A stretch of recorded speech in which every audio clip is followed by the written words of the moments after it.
तो एक बार एक व्यक्ति था, वो जब भी घर वापस आता था शाम को अपनी नौकरी से, तो साथ में कुछ बिस्किट लेके आता था, कुछ खाने का सामान लेके आता था, क्योंकि उसके घर के बाहर कई सारे छोटे छोटे पिल्ले, छोटे छोटे डॉगी उसका इंतजार करते थे।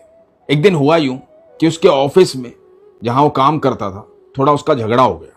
उसका मूड बहुत खराब था। उस दिन इतना मूड खराब था कि वो आते वक्त वो बिस्किट और वो सामान लेकर नहीं आया उनके लिए। जब वो घर के पास पहुंचा तो उसने देखा कि सब डॉगी जो हैं, छोटे छोटे पिल्ले घर के बाहर खड़े हुए। तब उसको ध्यान आया कि मेरा मूड इतना खराब था कि मैंने इनकी तरफ ध्यान ही नहीं दिया, मैं लेके ही नहीं आया। तो आमतौर पे होता क्या है, जब हम रोज का एक रूटीन कार्य कर रहे होते हैं और एक दिन नहीं करते, तो हम ये कह देते हैं कि कोई बात नहीं, कल थोड़ा सा डबल कर दूंगा, डबल ले आऊंगा। तो इसने भी उन सबको ये कहा कि आज नहीं है मेरे पास, कल ले आऊंगा, कल डबल लेके आऊंगा, और ये कह के घर के अंदर चला गया। जब घर के अंदर चला गया तो ये जो छोटे छोटे पिल्ले थे, डॉगी थे, ये सब बाहर बैठे रहे। मन में बेचैनी थी कि इनके लिए लेके नहीं आया। तो इसको लगा चले गए होंगे। खिड़की से झांक के देखा तो वो सारे बैठे हुए थे। बड़ा मायूस हुआ, मन दुखी हो गया कि इन बेचारों का क्या कसूर है, क्यों नहीं लेके आया मैं, मुझे लाना चाहिए था। अपने आप को कोसने लगा। अब कुछ ऐसा साधन था नहीं, जाने का मूड भी नहीं था, क्या करूं क्या ना करूं, ये सोच रहा था। फिर सोचा कि थोड़ी देर में चले ही जाएंगे। तो थोड़ी देर के बाद फिर उसने खिड़की से देखा, फिर भी वो सब बैठे हुए थे। तो इसने सोचा कि आज तो कुछ कर नहीं सकता हूं, कल इनके लिए लेके आऊंगा, थोड़ा जल्दी आ जाऊंगा, भरपेट खिलाऊंगा इनको। और ये सोच करके अपने बिस्तर पर लेट गया। जब बिस्तर पर लेट गया तो इसको याद आया कि दिवाली पे कहीं से गिफ्ट आया था कुकीज का। थोड़ी महंगी जरूर थी, लेकिन कुछ बची हुई होंगी, तो जो बची हुई होंगी वो इनको दे देता हूं। तो किचन में गया, वो कुकीज का पैकेट उठाया, उसमें थोड़ी सी बची हुई थी, बाहर लेकर आया तो देखा कि कोई था ही नहीं वहां पे, कोई भी डॉगी नहीं था। दूर दूर तक देखा, कोई भी डॉगी नहीं था। तो उसको लगा कि सब इंतजार करके चले गए हैं, कोई भी नहीं है। ये सोच के अंदर जाने ही वाला था, इतने में उसकी पैंट नीचे से किसी ने खींची। तो देखा एक छोटा सा पिल्ला उसकी पैंट खींच रहा था। ये नीचे बैठ गया और कुकीज निकाली और उस छोटे से पिल्ले को खिलाई, भरपेट खिलाई। उसको बोला कि ये सारी तेरे हिस्से की, खा ले, भरपेट खा ले, तू अकेला ही रह गया, सब चले गए, तू खा ले। और वो पिल्ला बड़ा प्रसन्न हुआ, बड़ा लाड दिखा रहा था इसके प्रति, और ये भी बड़ा लाड दिखा रहा था उसके प्रति। दिन में जो कुछ भी हुआ था ऑफिस में, जो भी दिमाग में चल रहा था, वो सब शांत हो गया था, मन प्रसन्न हो गया था, आनंद में आ गया था।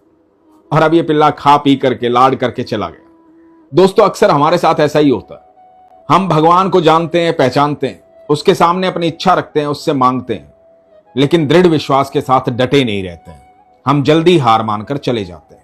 ये जो छोटा सा पिल्ला था ना, इसे भरोसा था, सब चले गए थे, लेकिन इसको भरोसा था कि वो अंदर से आएगा, रोज आता है, आज भी आएगा और खाने को देगा।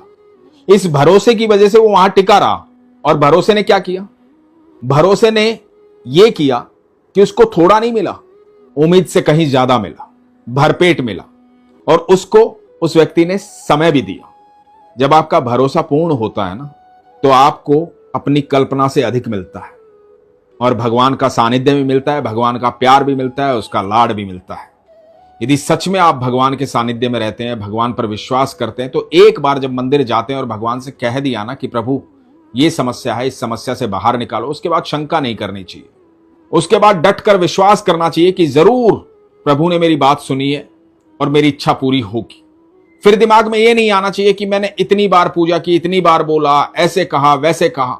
यकीन मानना, यदि देरी हो रही है तो आपकी भलाई के लिए हो रही है, क्योंकि प्रभु आपको थोड़ा नहीं देना चाहते, प्रभु आपको भरपेट देना चाहते हैं, आपको खुश करना चाहते हैं, आपसे प्रेम करना चाहते हैं, आपको गले लगाना चाहते हैं। यकीन मानना, जब भी हम मंदिर में जाते हैं और अपनी इच्छा भगवान के सामने रखते हैं, या कभी भी कहीं भी हम विश्वास के साथ भगवान को कहते हैं कि प्रभु मेरी ये बात सुनो, तो प्रभु आपकी बात सुनते हैं। एक साधु थे, उनके पास एक लंगोटी थी और एक कटोरा। जगह जगह जाते थे, भगवान का नाम जाप करते थे, भजन करते थे, और भिक्षा के लिए लोगों के यहां जाते थे। वो कटोरा सामने कर देते, जो कुछ भी भिक्षा में मिल जाता उसे पा लेते थे। जब भी कोई उन्हें भिक्षा देता था तो जीवन की जिंदगी से रूबरू करवा देते थे, कुछ ऐसा वचन उसको दे देते थे कि उसका जीवन सफल हो जाता था। ये बात धीरे धीरे फैलने लगी। सब लोग इस इंतजार में रहते थे कि आज मेरे यहाँ आए, मैं भिक्षा दूं और कुछ ऐसी बात कहें जिससे मेरा जीवन बदल जाए। ये बात राजमहल भी पहुंची। जब राजमहल पहुंची तो रानी ने राजा से कहा कि मैं चाहती हूं उन साधु से मिलना, उनके लिए भोजन की व्यवस्था करना, उनको हमारे यहाँ भोज पर बुलवाइए। राजा ने व्यवस्था की, साधु महाराज को राजमहल में बुलाया गया। रानी ने स्वयं अपने हाथों से भोजन तैयार किया कई प्रकार का भोजन तैयार किया। भोजन को परोसा गया। साधु महाराज को कहा गया कि आप आसन ग्रहण कीजिए और भोजन लीजिए। तरह तरह के पकवान सामने रखे थे, बड़ी सुंदर तरीके से सजाए हो। रानी ने स्वयं अपने हाथों से बनाए थे। तब साधु महाराज ने कहा कि रानी माँ, मुझे सिर्फ मेरे कटोरे में ही भोजन चाहिए, मैं इसी में खाता हूँ। तो अपना कटोरा आगे किया।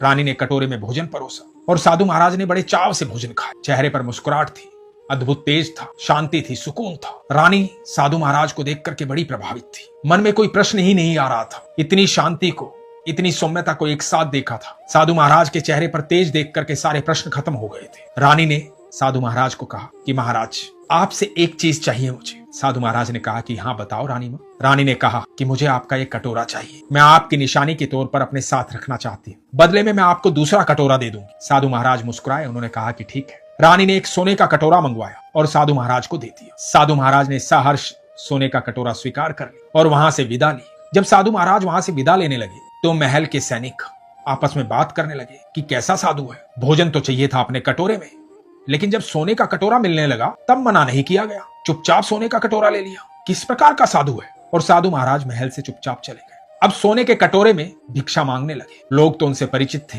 वो बड़े प्रसिद्ध थे। लोगों को पता था कि रानी ने साधु महाराज को सोने का कटोरा दिया है। धीरे धीरे बात और फैलने लगी कि एक साधु ऐसा है जो सोने के कटोरे में भिक्षा मांगता है। ये खबर पहुंची नगर के चोर तक। चोर ने सोचा कि सोने का कटोरा, साधु महाराज उसमें भिक्षा मांगते हैं, तो ये सोने का कटोरा तो हथियाना पड़ेगा। साधु महाराज को ढूंढा। दिन भर साधु महाराज के पीछे पीछे चलता रहा ताकि साधु महाराज को पता ना लगे कि कोई पीछे लगा हुआ है, इसलिए छुप छुपा कर चलता रहा। सूरज ढल गया। साधु महाराज भिक्षा लेकर के अपनी कुटिया में पहुंचे। चोर कुटिया के बाहर छिप गया। इंतजार करने लगा कि कब साधु बाबा सो जाएंगे, कब ये कटोरा चुरा लूं। कुटिया के बाहर बैठा इंतजार कर रहा था छुप करके।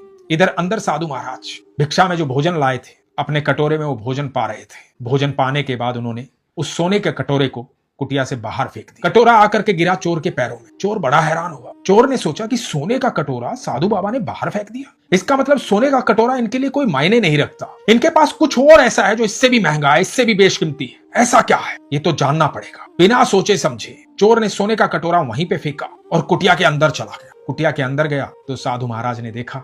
साधु महाराज मुस्कुराए। साधु महाराज ने कहा कि बोलो क्या हुआ बताओ। चोर ने कहा महाराज एक बात जानना चाहता हूँ, मैं तो एक चोर हूँ, सोना बेशकीमती होता है।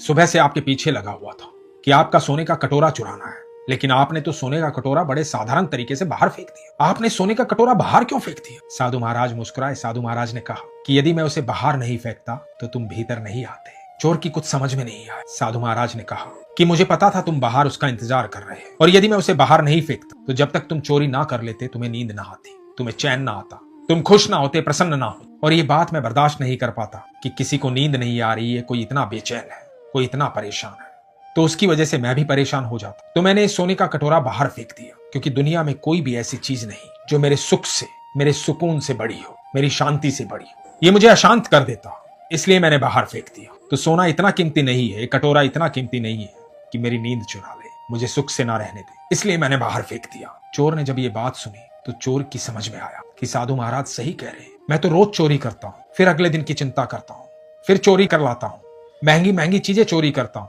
लेकिन मन अशांत रहता है, मन में शांति नहीं रहती, चिंता लगी रहती है, डर लगा रहता है, भय लगा रहता है कि कहीं चोरी करते हुए पकड़ा गया तो, कहीं किसी ने देख लिया तो, कहीं इस चोरी किए हुए सामान का उपयोग ना कर पाया तो, अगले दिन किसके यहाँ चोरी करनी है, कैसे चोरी करनी है। सारा दिन इस उधेड़ बुन में लगा रहता हूँ, चैन की नींद नहीं सो पाता हूँ, आराम से बैठ करके भोजन नहीं कर पाता हूँ।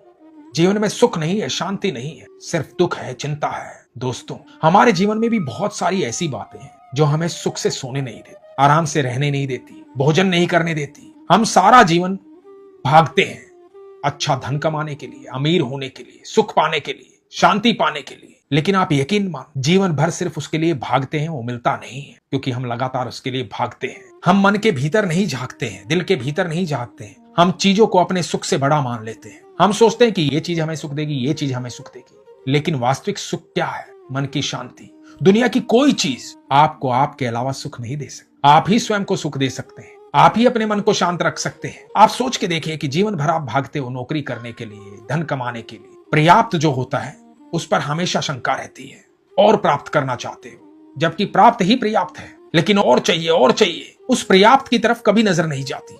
यदि उस पर्याप्त की तरफ नजर जाती तो जीवन में सुख होता। कभी आराम से ध्यान से बैठ करके सोचिएगा कि अंतिम भोजन कब किया था। कहने को तो कल रात्रि में किया होगा, आज सुबह किया होगा, अभी दोपहर में किया होगा, लेकिन क्या सच में अंतिम भोजन किया था ये? क्या उतना सुकून प्राप्त हुआ था भोजन करने के बाद जो भोजन करने के बाद प्राप्त होना चाहिए? तो आपको याद आएगा कि पूरे जीवन काल में आप 1 या 2 बार ही सोए होंगे, 2 या 3 बार ही आपने आराम से बैठ करके भोजन किया होगा, जिसका स्वाद आपको आया होगा, जिससे आपको संतुष्टि प्राप्त हुई होगी। दोस्तों, ज्यादा भागिए मत, तोड़िए मत। ईश्वर का दिया हुआ अद्भुत सफर है जीवन। इस सफर का आनंद लीजिए, खुश रहिए, प्रसन्न रहिए। इस सफर के बीच में रह करके अपने आप खुश रहिए और दूसरों को खुश रखिए, आनंद में रहिए। यहाँ से कुछ लेकर नहीं जा सकते हैं, यदि लेकर जा सकते हैं तो सुकून। मैं हमेशा कहता हूँ, जब जीवन की अंतिम सांस आए तो चेहरे पर सुकून होना चाहिए कि हमने सफर को बड़े आनंद पूर्वक समाप्त किया है, अब ईश्वर की बाहों में जा रहे हैं। इसलिए प्रभु का नाम भजिए, सकारात्मक ऊर्जा को भीतर रहने दीजिए जो नाम जाप से आएगी। लगातार नाम जाप कीजिए और जितना प्राप्त हो रहा है उसे पर्याप्त समझिए, उसमें आनंद लीजिए। ज्यादा भागिए मत, लक्ष्य बनाइए, सोचिए कि मुझे ये प्राप्त करना है। सुकून से, शांति से, मन की शांति से हर चीज को प्राप्त कीजिए। जब मन शांत रहेगा तो सब कुछ स्पष्ट नजर आएगा। हम सब जानते हैं, उबलते पानी में कभी अपनी परछाई नहीं देख सकते हम, लेकिन मन शांत रहेगा, जब पानी शांत रहेगा तो हम परछाई भी स्पष्ट रूप से देख पाएंगे। जब मन शांत रहेगा तो जीवन का लक्ष्य भी स्पष्ट तरीके से दिखाई देगा और लक्ष्य बड़े साधारण तरीके से प्राप्त हो।